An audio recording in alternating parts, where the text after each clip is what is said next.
Good evening, America. It's an honor to speak to you tonight from the hallowed grounds of Fort McHenry, the site of the very battle that inspired the words of our national anthem. Those words have inspired this land of heroes in every generation since. It was on this site 206 years ago when our young republic heroically withstood a ferocious naval bombardment from the most powerful empire on earth. They came to crush our revolution, to divide our nation, and to end the American experiment. The heroes who held this fort took their stand for life, liberty, freedom, and the American flag. And those ideals have defined our nation. But they were hardly ever mentioned at last week's Democratic National Convention. Instead, Democrats spent 4 days attacking America.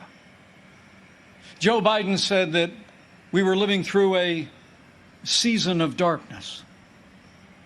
But as President Trump said, where Joe Biden sees American darkness, we see American greatness.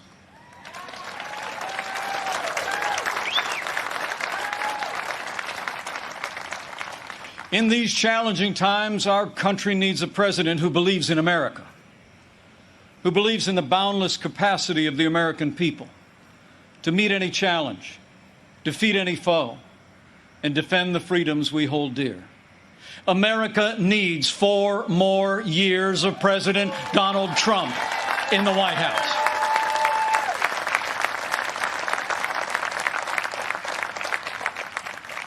Before I go further, allow me to say a word to the families and communities in the path of Hurricane Laura. Our prayers are with you tonight, and our administration is working closely with authorities in the states that will be impacted.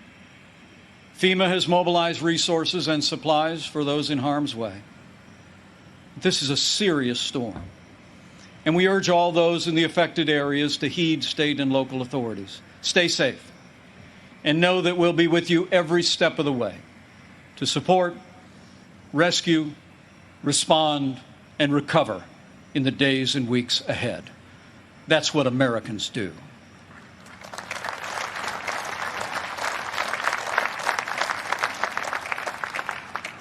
Four years ago, I answered the call to join this ticket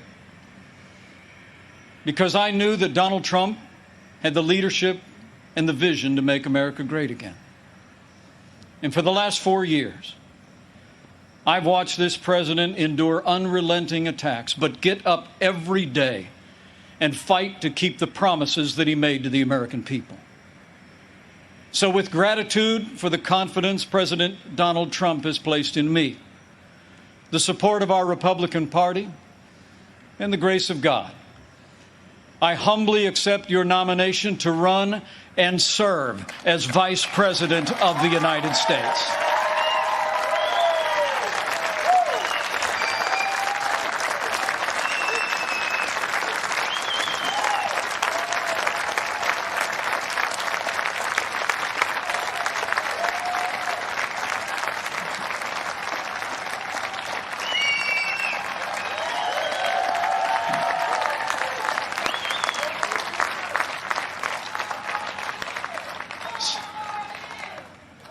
Serving the American people in this office has been a journey I never expected. It's a journey that would not have been possible without the support of my family, beginning with my wonderful wife, Karen.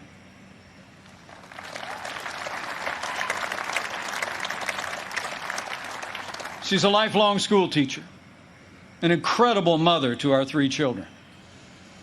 And she is one outstanding Second Lady of the United States. I'm so proud of you. And we couldn't be more proud of our 3 children. Marine Corps Captain Michael J. Pence and his wife, Sarah. Our daughter, Charlotte Pence Bond, an author, and the wife to Lieutenant Henry Bond, who is currently deployed and serving our nation in the United States Navy.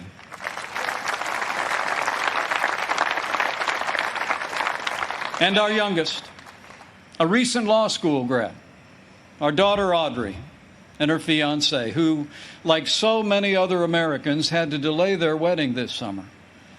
But we can't wait for Dan to be a part of our family.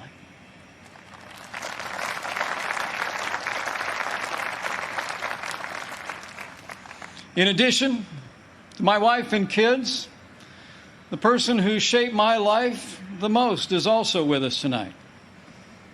My mom, Nancy.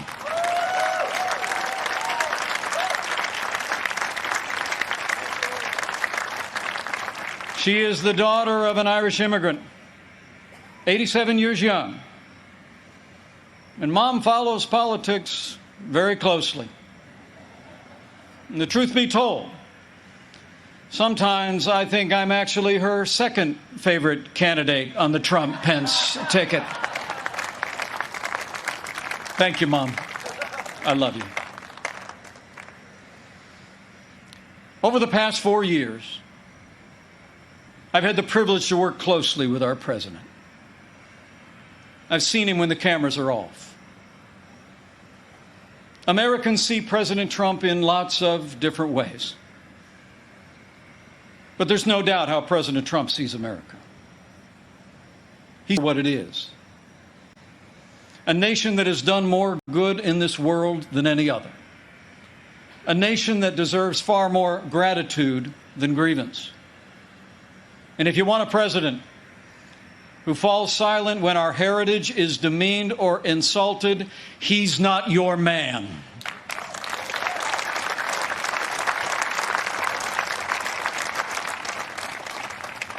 Now, we came by very different routes to this partnership. And some people think we're a little bit different. But you know, I've learned a few things watching him. Watching him deal with all that we've been through over the past 4 years. He does things in his own way, on his own terms. Not much gets past him. And when he has an opinion, he's liable to share it. He's certainly kept things interesting. But more importantly, President Donald Trump has kept his word to the American people.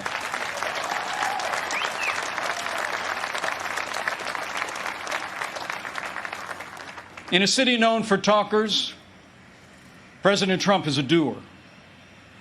And few presidents have brought more independence, energy, or determination to that office.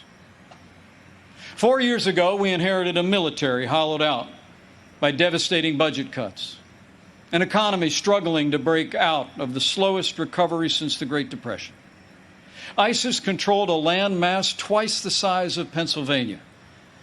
And we witnessed a steady assault on our most cherished values, freedom of religion and the right to life. That's when President Donald Trump stepped in. And from day one, he kept his word. We rebuilt our military. This president signed the largest increase in our national defense since the days of Ronald Reagan and created the first new branch of our armed forces in 70 years, the United States Space Force.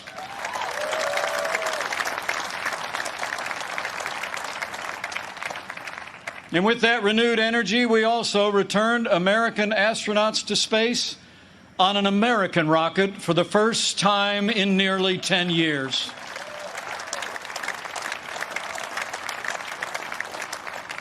And after years of scandal that robbed our veterans of the care that you earned in the uniform of the United States, President Trump kept his word again. We reformed the VA, and Veterans Choice is now available for every veteran in America.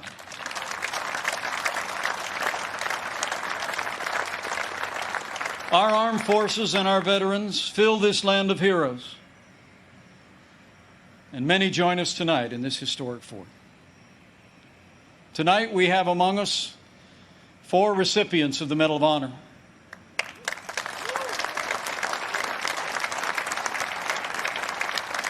6 recipients of the Purple Heart, a Gold Star mother of a gallant Navy SEAL, and wounded warriors from Soldier Strong, a group that serves our injured veterans every day. We are honored by your presence, and we thank you for your service.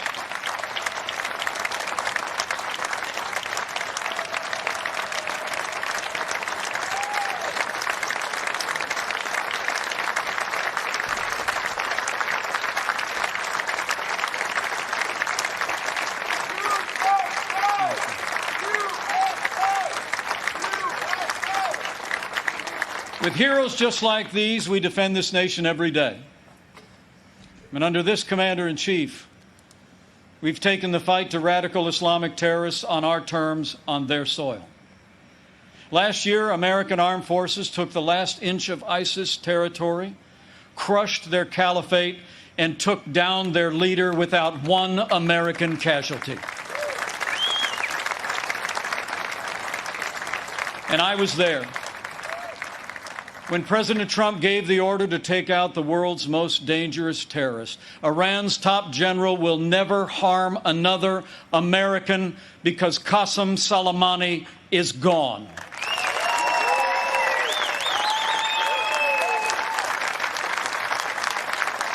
My fellow Americans, you deserve to know. Joe Biden criticized President Trump following those decisions. Decisions to rid the world of 2 terrorist leaders.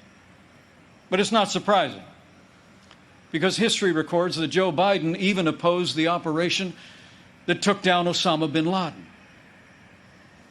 It's no wonder that the Secretary of Defense under the Obama-Biden administration once said that Joe Biden has been, and I quote, wrong on nearly every major foreign policy and national security issue over the past 4 decades. So we've stood up to our enemies, and we've stood with our allies. Like when President Trump kept his word and moved the American embassy to Jerusalem, the capital of the State of Israel, setting the stage for the first Arab country to recognize Israel in 26 years. Closer to home, we appointed more than 200 conservative judges to our federal courts. We supported the right to life and all the God-given liberties enshrined in our Constitution, including the Second Amendment right to keep and bear arms. And when it came to the economy, President Trump kept his word and then some. We passed the largest tax cut and reform in American history. We rolled back more federal red tape than any administration ever had. We unleashed American energy and fought for free and fair trade. And in our first 3 years, businesses large and small created more than 7 million good-paying jobs, including 500,000 manufacturing jobs all across America. Our country became a net exporter of energy for the first time in 70 years. Unemployment rates for African Americans and Hispanic Americans hit the lowest level ever recorded. And on this 100th anniversary of the woman's right to vote, I'm proud to report that under President Donald Trump, we achieved the lowest unemployment rate for women in 65 years. And more Americans working than ever before. In our first 3 years, we built the greatest economy in the world. We made America great again.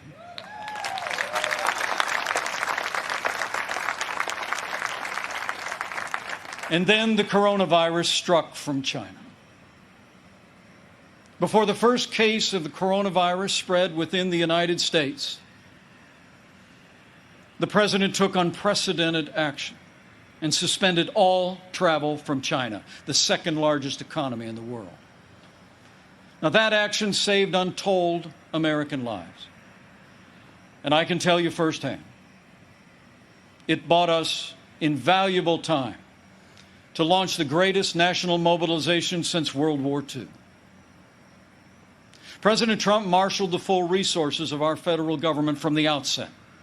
He directed us to forge a seamless partnership with governors across America in both political parties. We partnered with private industry to reinvent testing and produce supplies that were distributed to hospitals around the land. Today, we're conducting more than 800,000 tests a day, and we have coordinated the delivery of billions of pieces of personal protective equipment for our amazing doctors, nurses, and healthcare workers.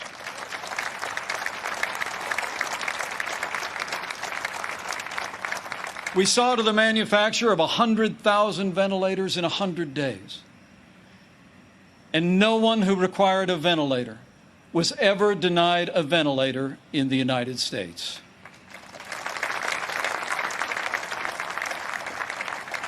We built hospitals, surged military medical personnel, and enacted an economic rescue package that saved 50 million American jobs. As we speak, we're developing a growing number of treatments known as therapeutics, including convalescent plasma, that are saving lives all across America. Now, last week, Joe Biden said that no miracle is coming. Well, what Joe doesn't seem to understand is that America is a nation of miracles. And I'm proud to report that we're on track to have the world's first safe, effective coronavirus vaccine by the end of this year.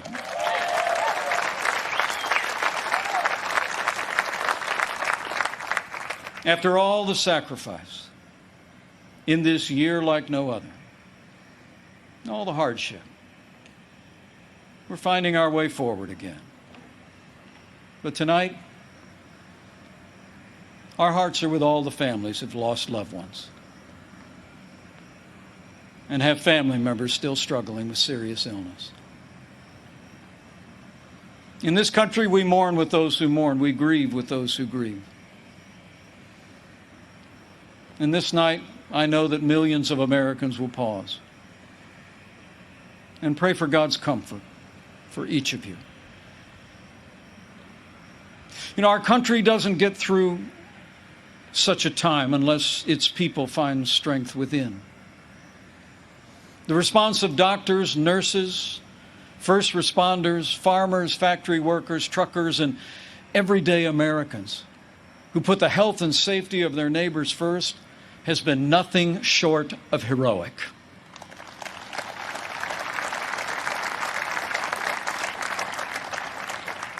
Veronica Sayez put on her scrubs every day. Day in and day out, went to work in one of New York City's busiest hospitals. She stayed on the job, put in the long hours until it was done, and then got back in her neighborhood and helped neighbors and friends struggling. Her brother William is a New York City firefighter. And they're both emblematic of heroes all across this country. They're with us tonight.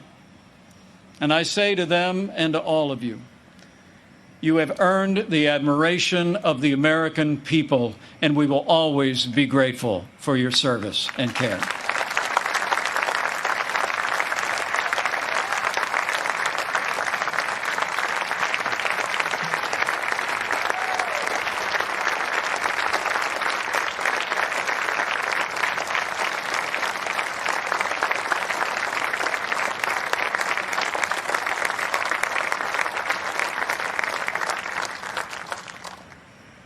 Thanks to the courage and compassion of the American people, we're slowing the spread. We're protecting the vulnerable. And we're saving lives. And we're opening up America again. Because of the strong foundation that President Trump poured in our first 3 years, we've already gained back 9.3 million jobs in the last 3 months alone.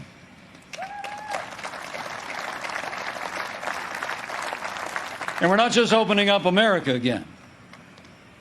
We're opening up America's schools.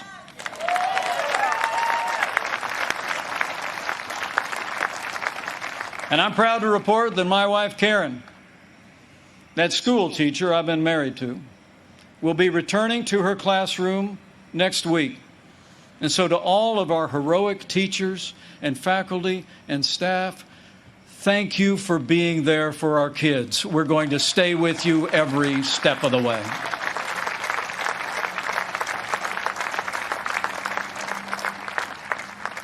In the days ahead, as we open up America again, I promise you, we'll continue to put the health of America first. And as we work to bring this economy back, we all have a role to play. And we all have a choice to make.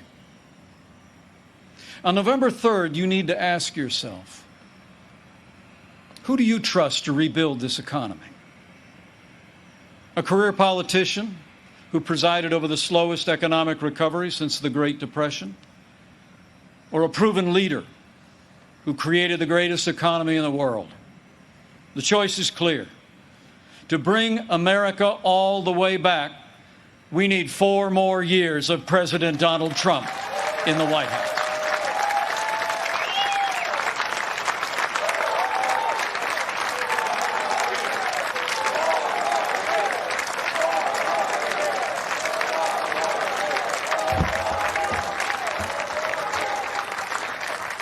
My fellow Americans, we're passing through a time of testing.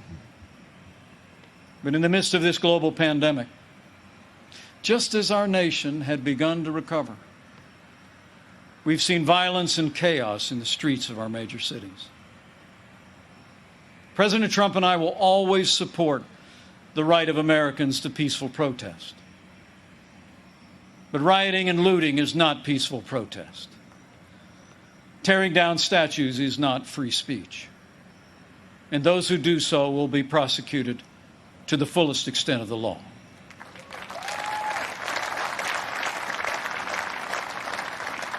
Last week, Joe Biden didn't say one word about the violence and chaos engulfing cities across this country. So let me be clear. The violence must stop, whether in Minneapolis, Portland, or Kenosha. Too many heroes have died defending our freedom to see Americans strike each other down. We will have law and order on the streets of this country for every American of every race and creed and color.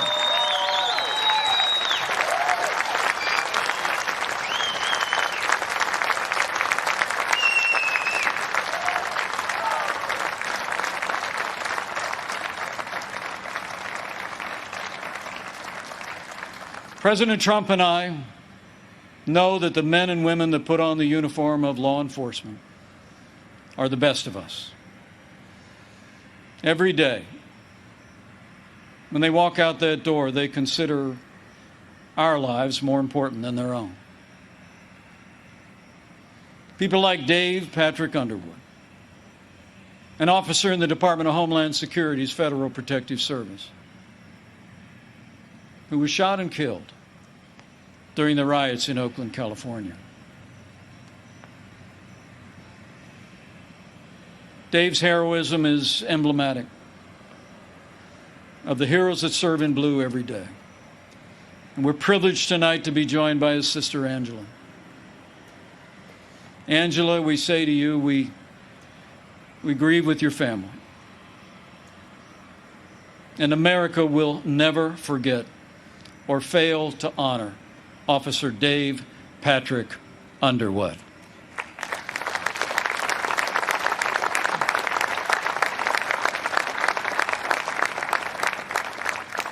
The American people know we don't have to choose between supporting law enforcement and standing with our African American neighbors to improve the quality of their lives, education, jobs, and safety.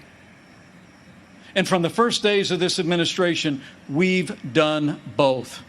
and we will keep supporting law enforcement and keep supporting our African American and minority communities across this land for 4 more years.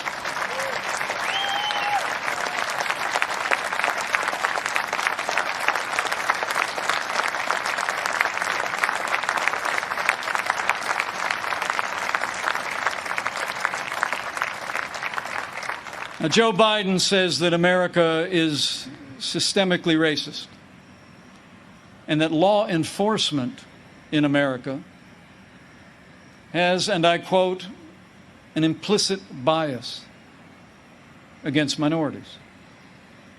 When asked whether he'd support cutting funding to law enforcement, Joe Biden replied, yes, absolutely. Joe Biden would double down on the very policies that are leading to violence in America's cities. The hard truth is, you won't be safe in Joe Biden's America. And under President Trump, we will always stand with those who stand on the thin blue line, and we're not going to defund the police, not now, not ever.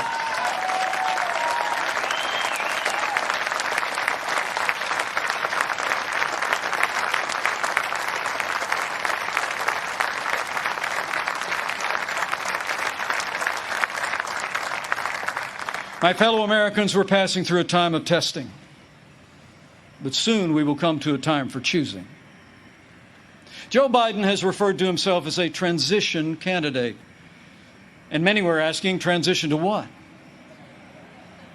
But last week, Democrats didn't talk very much about their agenda. And if I were them, I wouldn't either. I mean, Bernie Sanders did tell his followers that Joe Biden would be the most liberal president in modern times. In fact, he said, and I quote, that many of the ideas he fought for, that just a few years ago were considered radical, are now mainstream in the Democratic Party. At the root of their agenda is the belief that America is driven by envy, not aspiration.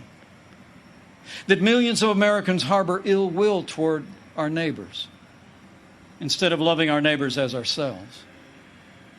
The radical left believes that the federal government must be involved in every aspect of our lives to correct those American wrongs. They believe the federal government needs to dictate how Americans live, how we should work, how we should raise our children, and in the process deprive our people of freedom, prosperity, and security. Their agenda is based on government control. Our agenda is based on freedom.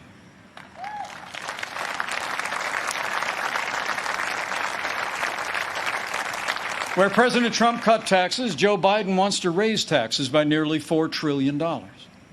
Where this president achieved energy independence for the United States, Joe Biden would abolish fossil fuels, end fracking, and impose a regime of climate change regulations that would drastically increase the cost of living for working families.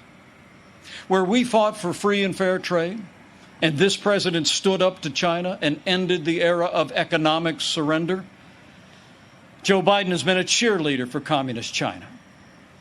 He wants to repeal all the tariffs that are leveling the playing field for American workers.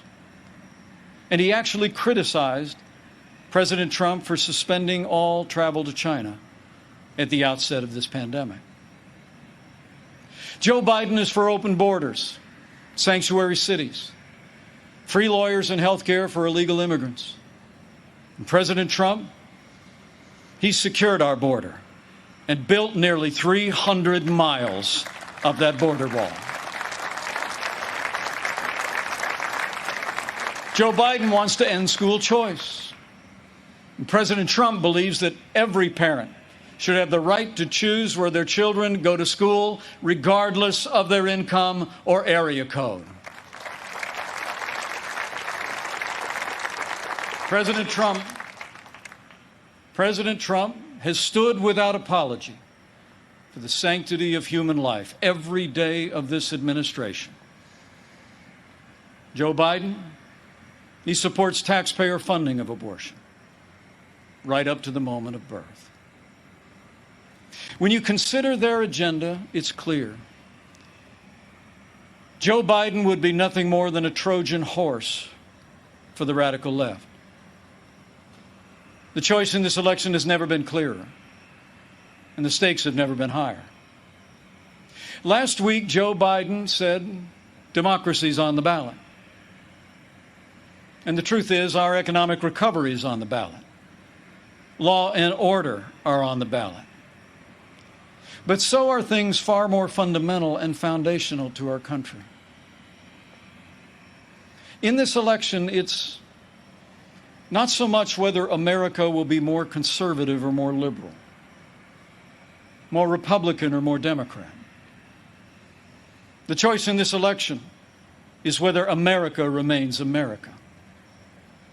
It's whether we will leave to our children and our grandchildren a country grounded in our highest ideals of freedom, free markets, and the unalienable right to life and liberty, or whether we will leave them a country that's fundamentally transformed into something else. We stand at a crossroads, America. President Trump has set our nation on a path of freedom and opportunity. Joe Biden would set America on a path of socialism and decline. But we're not going to let it happen.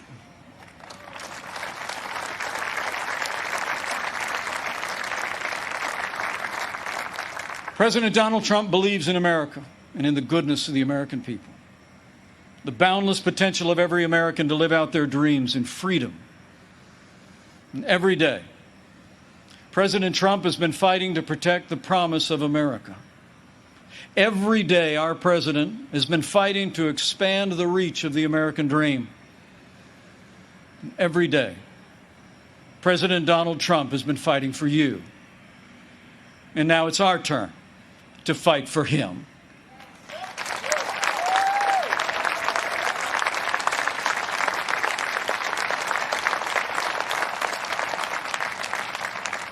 On this night, in the company of heroes, I'm deeply grateful. Deeply grateful for the privilege of serving as Vice President of this great nation and to have the opportunity to serve again. I pray to be worthy of it, and I will give that duty all that's in me. In the year 2020, the American people have had more than our share of challenges. But thankfully, we have a president with the toughness, energy, and resolve to see us through. Now, those traits actually run in our national character. As the invading force learned on approach to this fort in September of 1814, against fierce and sustained bombardment, our young country was defended by heroes, not so different from those who are with us tonight. The enemy was counting on them to quit, but they never did. Fort McHenry held, and when morning came, our flag was still here.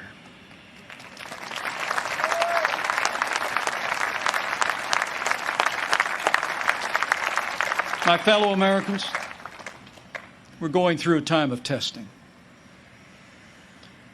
But if you look through the fog of these challenging times, you will see our flag is still there today.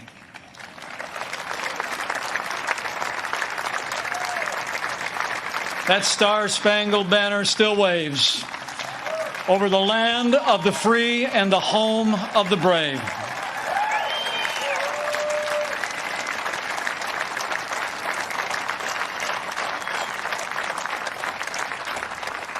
From these hallowed grounds, American patriots in generations gone by did their part to defend freedom. Now it's our turn. So let's run the race marked out for us. Let's fix our eyes on Old Glory. and all she represents. Let's fix our eyes on this land of heroes and let their courage inspire. And let's fix our eyes on the author and perfecter of our faith and our freedom. And never forget that where the Spirit of the Lord is, there is freedom. That means freedom always wins.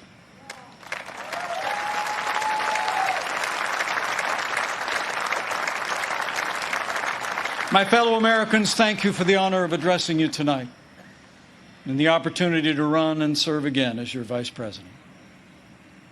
I leave here today inspired. And I leave here today more convinced than ever that we will do in our time as Americans have done throughout our long and storied past. We will defend our freedom and our way of life. We will re-elect our president and principled Republican leaders across the land. And with President Donald Trump in the White House for 4 more years, and with God's help, we will make America great again. Again.